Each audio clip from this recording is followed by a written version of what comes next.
हमरा वीडियो में सब लोग के बहुत बहुत स्वागत बा। यूट्यूब फैमिली जितना हमार भाई बहन बड़ छोट सब लोग के माता रानी के आशीर्वाद मिलो, भोले बाबा के आशीर्वाद मिलो। हे भोला बाबा सब लोग के खुश राखी, स्वस्थ राखी, सुरक्षित राखी। तब नु हमार वीडियो रउआ लोग देखम, हमार वीडियो के सपोर्ट करम, सब्सक्राइब करी, लाइक करी, कमेंट करी। रउआ लोग के भेजून एगो हम राम जी के छोटा सा प्यारा सा एगो होली गा के हम सुनावतनी। अच्छा लागी तो हमरा के रउआ लोग कमेंट के माध्यम से बताएं। फागुन में सियाराम खेले होली, फागुन में सियाराम खेले होली, फागुन में राम जी के हाथे कनक पिचकारी, राम जी के हाथे कनक पिचकारी, सिया जी के हाथे अबीर टोली, फागुन में सियाराम खेले होली, फागुन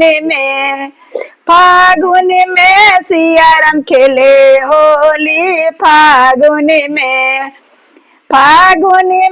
कान्हा जी राधे जी खेले होली, फागुन में राम कान्हा जी के हाथे कनक पिचकारी, कान्हा जी के हाथे कनक पिचकारी, राधा जी के संगे अबीर टोली, फागुन में राधा खेले होली, फागुन में राधा जी के हाथे अबीर टोली, फागुन में राधे खेले होली, फागुन में